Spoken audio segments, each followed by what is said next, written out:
Nous sommes avec Clémence Mathieu, la directrice du musée du Masque. Autrefois, on la connaissait comme commissaire d'exposition. Elle l'est sans doute encore de temps en temps, mais maintenant directrice. Alors, ça fait combien de temps que vous êtes directrice toute nouvelle? C'est tout nouveau, ça, non? C'est tout récent, quand même. Quand même, mais plus tant que ça, finalement, le temps passe très vite. Donc, c'est depuis mars 2017. Un an déjà? Oui, là, exactement. Et qu'est-ce qu'on a fait pendant un an? Eh bien, on a fait plein de choses. La mise en place des nouvelles expositions, une nouvelle dynamique aussi au sein de notre équipe. On a des nouveaux collaborateurs qui sont arrivés. Donc, c'est vrai que ça a fait beaucoup de mouvements. Nous sommes avec Clémence Mathieu, qui est directrice du musée du Masque de Binche. Alors, en ce moment, il y a une superbe exposition qui s'appelle Dieu de cuir, héros de bois. Le pitch, on aura l'occasion d'en faire la visite avec un de vos collègues. Voilà, tout à fait. Donc, en fait, l'idée, c'est de présenter des traditions de marionnettes et une tradition de masque qui se retrouve en Indonésie, surtout sur les îles de Bali et Java. Donc, on a sélectionné parce que l'Indonésie est tellement vaste, il y a tellement de traditions différentes que c'est très difficile de tout présenter. Et on voit vraiment le syncrétisme culturel incroyable en Indonésie.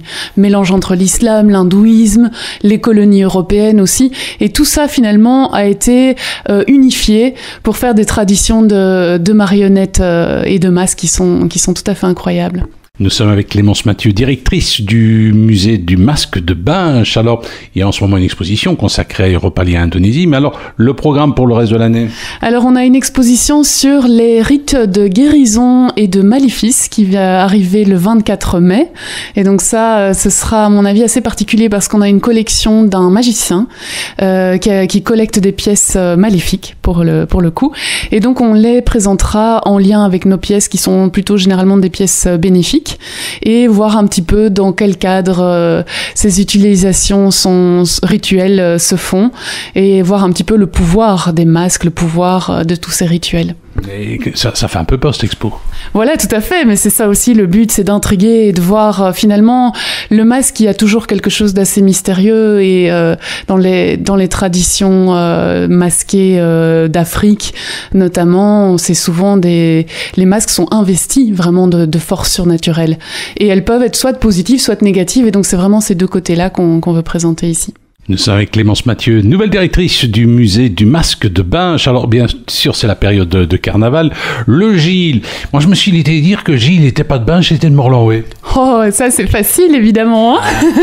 On prêche toujours pour sa chapelle, mais les preuves historiques montrent bien donc, que le Gilles est originaire de Binche. Hein. Ça, il y a pas de doute. On a des bonnes preuves à l'appui, si je puis dire. Alors, cela dit, c'est vrai que le Gilles de Binche, c'est une tradition ancestrale. Hein. On nous dit que c'est originaire de l'époque des Mayas. Ah, ça c'est la fameuse légende d'Adolphe Delmé, donc un fameux publiciste tournésien de la fin du 19e siècle, qui avait lancé cette hypothèse.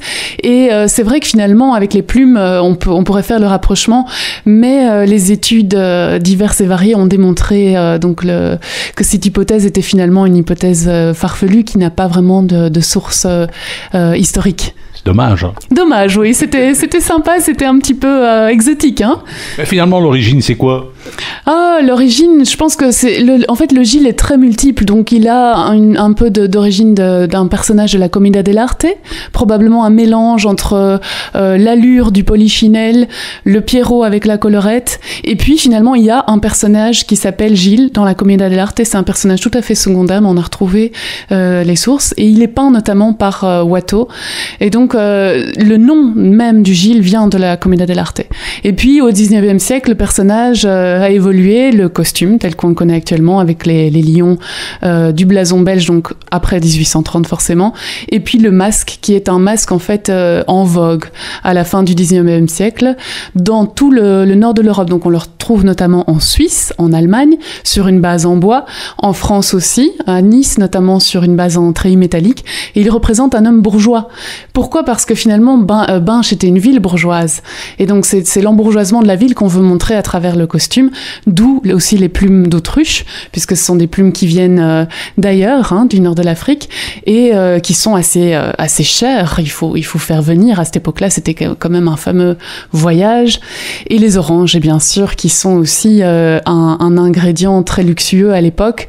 Donc dès la fin du 19e siècle, on retrouve des oranges à Binche, qui ont remplacé probablement des morceaux de pain, des oignons, etc. Eh bien, nous étions avec Clémence Mathieu, nouvelle directrice du musée du Masque de Binche. Alors, par la suite, qu'est-ce qu'il y aura encore comme exposition après les masques de sorcières et tout? Il y a déjà une petite idée du futur programme? Voilà, donc en juin, on inaugurera une exposition sur le carnaval de Cayenne, en Guyane française.